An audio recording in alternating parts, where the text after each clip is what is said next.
આજે સવારે જ એક ફેસબુક ઉપર જૂની ફીડ મળી. 4 વર્ષ પહેલાની એક ફીડ હતી. બહુ સરસ મજાની છે. એ અત્યારે રજૂ કરું છું.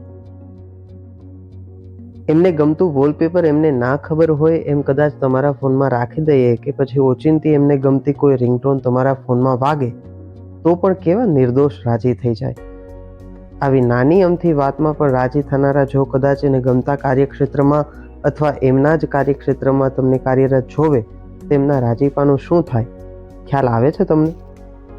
સાહેબ 15 સેકન્ડના રીલ સ્ટોરી માટે તમારા હરખ માટે તેમને ના ગમતા ગીત ઉપર પણ જો તે અધકચરો ડાન્સ કરી નાખે તો આપણે શું તેના જીવનની રિયલ સ્ટોરી માટે ગમતું કરી ન શકીએ? ધરારી નથી કે નથી કોઈ પ્રેશર, વાત માત્ર ઈચ્છાની છે. ક્યારેક આપણને ગમતું કરવામાં એટલા રચ્યા પચ્યા રહીએ છીએ કે કોઈની આંખોના સપના જોવાના જ રહી જાય. તમને મળેલી સ્વતંત્રતા કોઈના સપના ગુંગળાવી રહી છે એ ખ્યાલ જ ન આવે અને છેલ્લે વધે અફસોસ.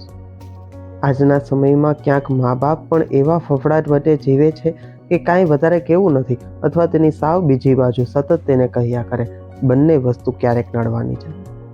ખભા પર દફતરનો વજન કેટલો રાખવો એ કદાચ સરકાર નક્કી કરી દેશે, પણ અમુક સમયે જવાબદારી નામનો પણ વજન રાખવાનું તો મા બાપે જ નક્કી કરવાનું રહ્યું. આંધ્રપ્રદેશના ગુંટૂર જિલ્લાની આ સુંદર છબીએ, જે છબીમાં એક દીકરી છે એને એક પુરુષ સલામી ઠોકે છે, એ છબીએ હમણાં જ બધા દેશવાસીઓનું હૃદય જીતી લીધું છે.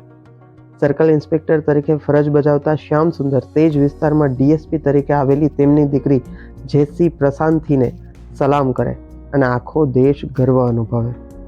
આવી કેટલી બધી સલામો દરેક મા બાપના ગજવામાં મૂંગી બેઠી છે.